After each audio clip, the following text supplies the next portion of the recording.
Hey, it's me again, with another incredible part of the full history of Gogos in Brazil.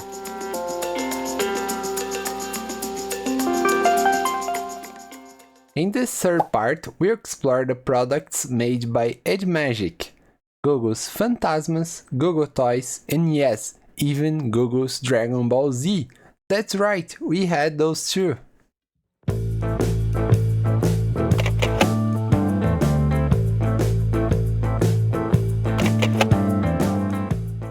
Before we dive in, I want to once again thank the same incredible people who helped with this documentary.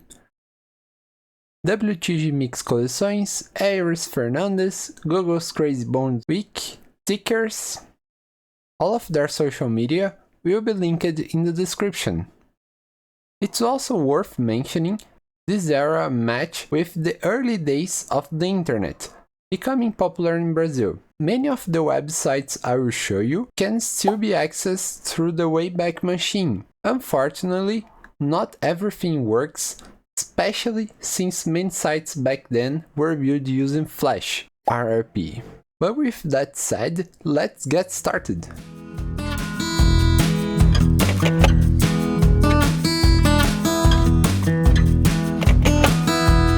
Edimagic was a publishing company founded in 1996 with the goal of bringing the latest global collectible trends to Brazil, mainly through newspaper stands. In this video, they are our main focus. They released 3 Gogo collections, Gogos Fantasmas, GogoToys, and Gogo Dragon Ball Z. All 3 collections included stickers and cards. They were fantastic, but also some kind of lost media. Even find pictures is difficult.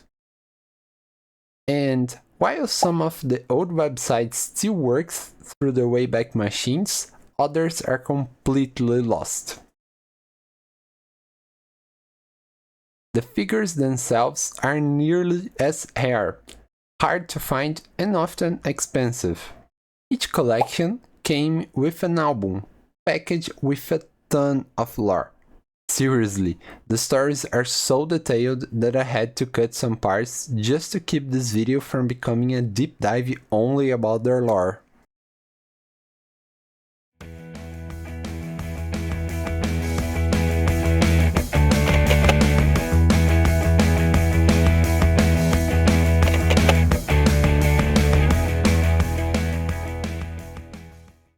If I had to pick my favorite Gogo series released in Brazil, it will definitely be the Gogos Fantasmas, also known worldwide as Gogos Ghosts. The full collection is called New Generations, which included Gogo Fantasmas and Gogo Monsters, launched in Europe. Unfortunately, I don't have any of the monsters figures to show you, but they look very similar to the ghosts in terms of coloring and design. Since I'm such a fan of Gogos Fantasmas, I would love to own some of the monsters too. Gogos Fantasmas stands out because its figures are slightly taller than the Gelocos, and they feature incredible designs, with a wide range of vibrant colors.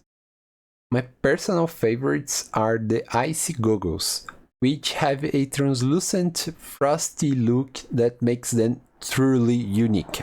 These Gogos were designed by the legendary Kimo Osuna, the artist behind most of the classic Gogos between 1996 and 2005. This collection might have been his final one, which makes it even more special.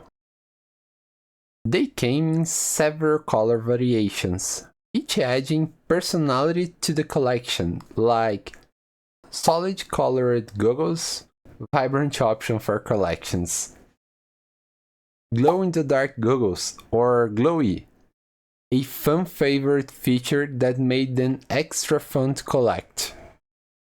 Metal Gogos. They have metal-like colors like silver, jade, rose gold, and others. Jelly Gogos resembles jellies. It is not completely completely translucent. Ice Gogos, transparent like a frosty effect. Each Gogo also had a unique character design, with some looking more mystical and others more playful.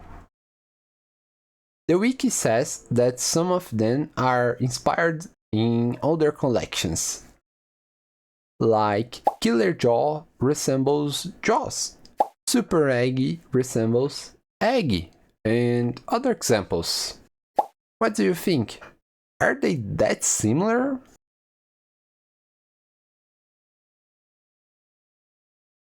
I can talk a lot more about the models. I love them, and even my profile picture is on one of them.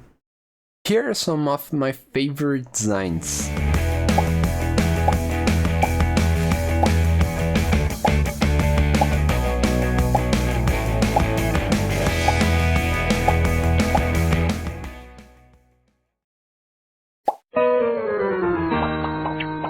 Chegaram os Gogo Série Fantasmas, o mais novo e divertido álbum de cromos para colecionar, com 60 personagens que vão deixar você maluco. Cada envelope contém 2 cromos, um card especial e mais 2 Gogos Fantasmas para colecionar. E mais, os Gogos têm muitos jogos no álbum para você desafiar os seus amigos, treinar e se tornar o campeão da sua turma. Corra para buscar os seus Gogos, já nas bancas. Their lore are something else. And thanks to stickers, we have the full album in YouTube.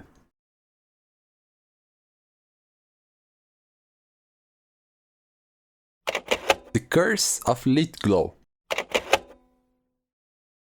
The story behind Gogos Fantasmas is surprisingly deep. According to the album, Lit Glow was a talented painter living in a quiet village of Arthur, known for capturing only the beauty in people and objects.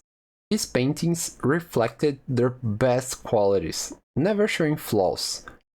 His fame spread far, and travelers would journey for days to commission his work. One stormy night, a mysterious gray-skinned man, accompanied by knights and a black carriage, arrived at Lit Glow's door. He revealed that his master, Vladimir the Grey, demanded a portrait. Lit Glow welcomed them, but as soon as Vladimir entered, the air grew heavy. The sorcerer, wearing a dark grey robe and a golden skull pendant with snakes, was the most feared wizard of all time. When Vladimir sat for his portrait, he promised Lit Glow a fortune in gold, but as Lit Glow began, he realized his hands wouldn't move, and he could no longer distinguish colors. His brush felt heavy as a stone. He realized he couldn't paint something as dark as Vladimir.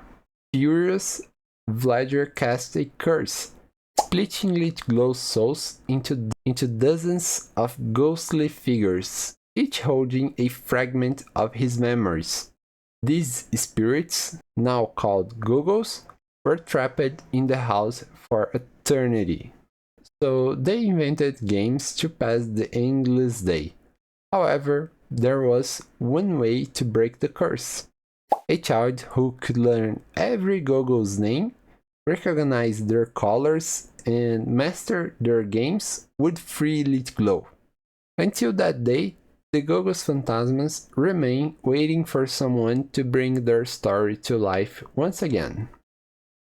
I summarized a lot for you, but this story is very interesting. It's a cool concept, especially for a children's collection. But let's be real, most kids were probably too focused on trading and battling with these Gogos, rather than reading the whole backstory. Did you ever notice that Gogos Crazy Bones actually refers to a person named Gogo? The Crazy Bones belong to Gogo. So who exactly is Gogo? One fascinating detail in the Gogos Fantasmas lore is the revelation that Gogo is, in fact, Lich Glow's childhood nickname. This adds an even deeper connection to the story. These ghostly figures are fragments of Lich Glow's souls, each carrying the name Gogo as a reminder of his past. While this specific lore may not be the same in every Gogos Crazy Bones collections worldwide, it's a unique and significant detail that ties the entire franchise together in a more personal way. As you may have noticed, an important part of breaking Lich Glow's curse is for a child to learn and master every game that Gogos created. The sticker album includes all of them, but they are actually the same games as the ones from Gelocos, and since this video is already long enough, I don't think you need to go over them. Edimagic released 2 more collections after Gogo Fantasmas, which suggests the line found some success. However, it's really hard to say for sure, as there is not much information available online. This also applies to the rarity of finding them online. Gogo Fantasmas are surprisingly hard to find at a reasonable place. They are not as rare as Gelocos, but they are definitely not cheap either. This is a good point too. A lot of people still think that Gogos Fantasmas are Gelocos, but they are not. If you're curious about Gelocos, make sure to check out the second part of this documentary. For me, Gogos Fantasmas is the best collection of all. I remember getting back into the Gogo hobby in July last year, when I stumbled onto the Care Bears Cacao Shows collection. That led me to discover many older collections, and after some time searching online, I finally found a Facebook seller with a massive Gogo collection. 2000 Gogos for 2000 reais. It wasn't the greatest deal, but since I didn't know much about those older collections, I was captivated by the pictures of the super creative models and decided to go for it. When the package arrived, I was blown away. These Gogos were so different from the ones I was used to, and in the best way possible. The package included some GogoToys, but it was the Gogo Fantasmas that really caught my eye. Their vibrant color and wild designs were incredible.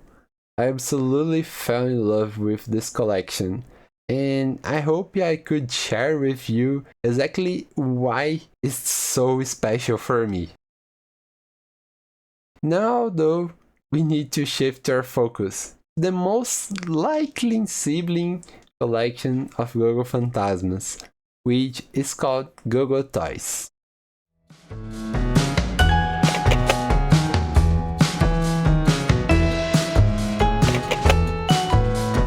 After the success of Gogos Fantasmas, Edimagic released GogoToys in 2005, which is essentially the union of 2 worldwide known collections, Buddies and Mutants.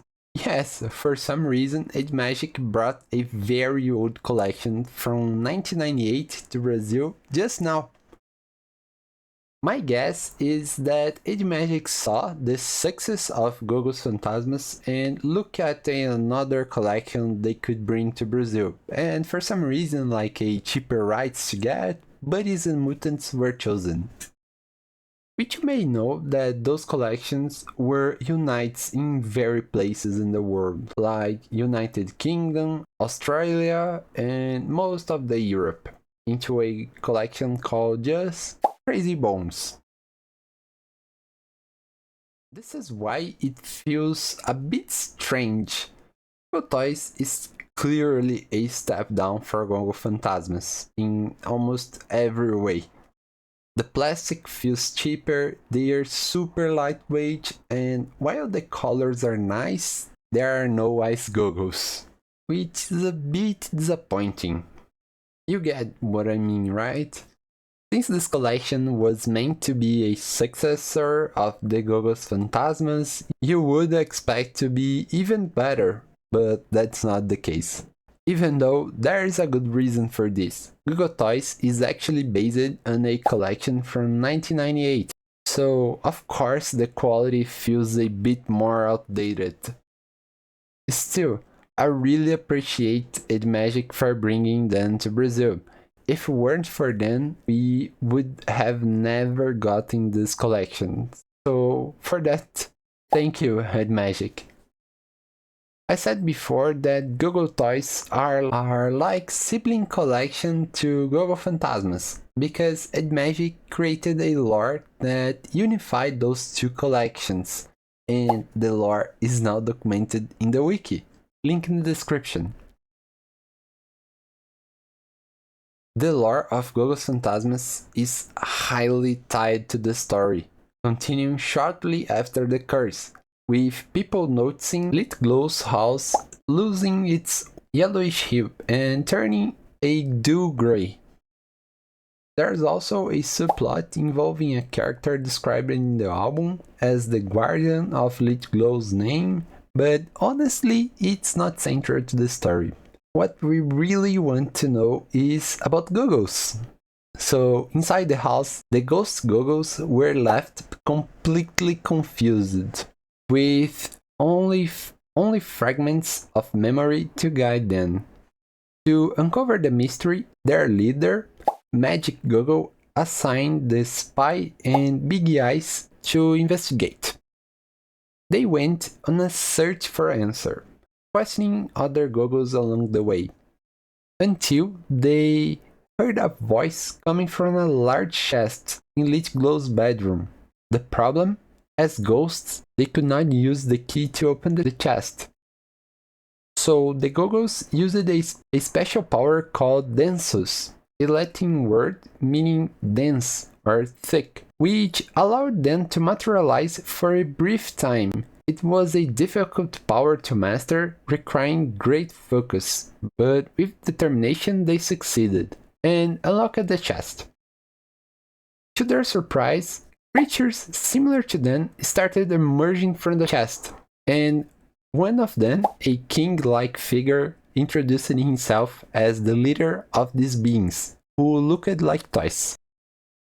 After everyone introducing themselves, the king demanded to meet their master, who was actually Ghosts. This was the turning point for the Ghost Gogos, who began piecing together the puzzle. On the way to bring the creatures to Magic Gogo, a Ghost Gogo named Two Tongues became confused and spoke in both Portuguese and English.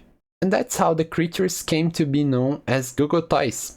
These creatures were friendly and kind, and a beautiful friendship blossomed between the Gogos Ghosts and the GogoToys.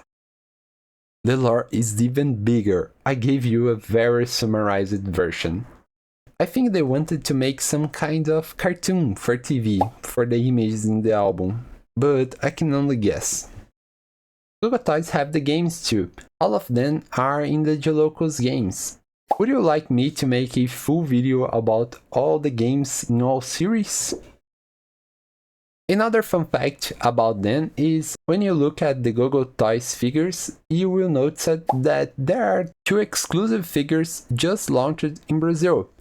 Actually, these figures didn't even have a name. It is most likely that Edimagic would give them a name chosen by the community in a contest of something that is unconfirmed that even have happened. They did not have any number and are not listed in most checklists. The wiki even says they are ultra rare. Even though GogoToys may not be as polished as Gogo Fantasmas, it still has its own fanbase and remains an important part of the Gogos Crazy Bones legacy. Finding these figures can be tough, but it's not impossible, and they train to be as hard as to get Gogo Fantasmas.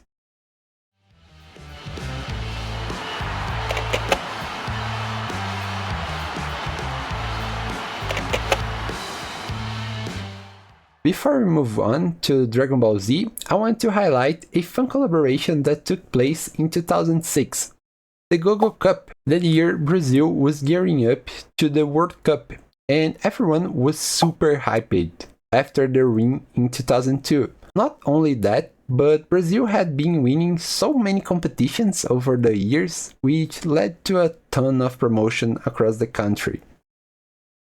One of the coolest promotions was the Gogo Cup, which brought Gogo Fantasmas and GogoToys into the World Cup theme. Yes. The Gogos were divided into two teams, representing different countries, adding an extra layer of excitement. They also introduced a new game called Gogo Ball. I really wish I could find more details about this game, but the only image I've come across of the rules is pretty blurry, so I couldn't make out everything. From what I could gather, it's a similar to Gogo Battle, but the objective is to toss an enemy Gogo into the goal. There's a special field where you position your Gogos based on their role, and then you play. Every Gogo was categorized into different positions. It sounds like a really fun concept, and I would love to learn more about, if I could find better info.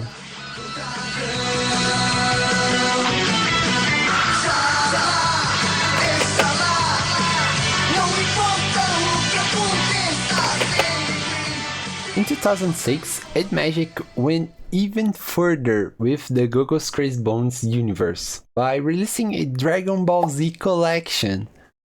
This one is super different of everything we got until now.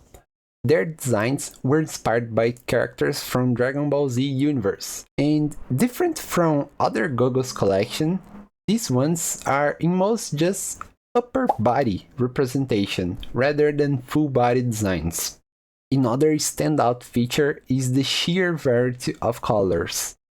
According to the wiki, each character has 90 different color variations, resulting in a total of 3,600 different figures, which is absolutely insane.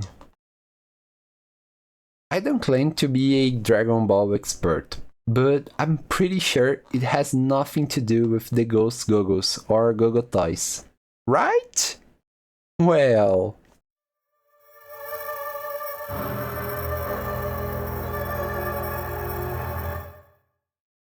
The full history is likely detailed in the sticker album, but I could not find any images of this on the internet. But luckily, the old website still works through the Wayback Machine. And whether for better or worse, we can know what this monstrosity was. The storyline is actually quite simple and mostly consists of a conversation between Magic Gogo and King Toy.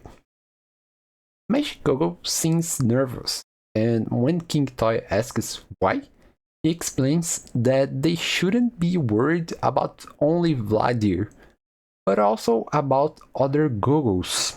I have a theory that Vladir can transform anything into Gogos, and he already did that, making Vladir stronger than every character in the Dragon Ball Z universe, even transformed Frieza. But let's go back to the story. He then reveals that a powerful farmer group called DBZ exists, made up of both good and evil Gogos. And that's basically it. The rest of the story is just an introduction to all the characters in the Dragon Ball Z Gogo collection. Yeah, probably not the epic crossover you're expecting. As for the collection itself, well, it's weird. The characters' proportion feels odd, and to be honest, I don't like them. The plastic used is noticeably different from other collections, appearing more opaque, and the figures come in various sizes, some larger and some smaller. The colors are also inconsistent. Some look great, while others are just terrible. And the designs? All over the place. Some figures are fantastic, while others look like fake figurines. The inconsistency makes it really hard to judge whether the set is good or bad as a whole. The games for this collection were also available on the website, introducing a new one called The Great Battle. It's essentially a standard Gogo battle, but with extra rules based on the Dragon Ball Z universe, like relationships affecting gameplay. I get that these games are meant for kids, but overcomplicating the rules just make things unfair. To be clear, this isn't just DBZ Gogo issue. Other games from Edimagic and other Gogos collections as well suffered this. For example, one rule states that if a player knocks out a Dragon Ball with 1 or 4 stars Gogo, the game is immediately ends. Automatically win, regardless of how many Gogos they've lost. But here's the thing, there's no requirement to actually include those specific in the match. So why would I ever use them? It will just make my opponent life easier. In Brazil, this collection was released in 2006, whereas worldwide it launched around 2001. Despite Dragon Ball Z being incredibly popular in Brazil all the way until 2012, this particular Gogo collection didn't seem to make out of an impact. It's rare and hardly seen on the market. Prices are a bit higher than the Magic collections, but surprisingly, they are not that expensive. Probably because these figures hardly even show up for sale, so the sellers don't put that inflated price.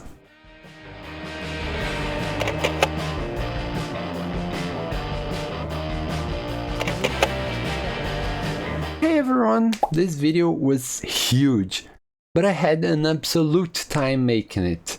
Before we wrap up, I want to take a moment to thank everyone who contributed in one way or another to make these videos possible, whether through the wiki, Discord server, blogs, or YouTube.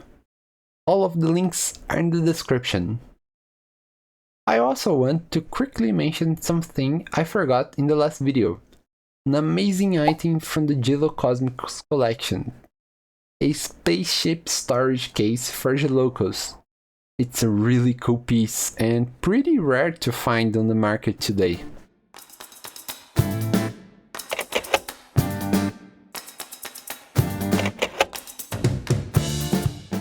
And with that, we're officially wrapping up the series. This marks the end of the classic era. For now. Up next, we'll be diving into the modern collections, most of which were released by Panini, the famous South America publisher. I hope you enjoyed this video series, and I'll see you in the next one. Bye!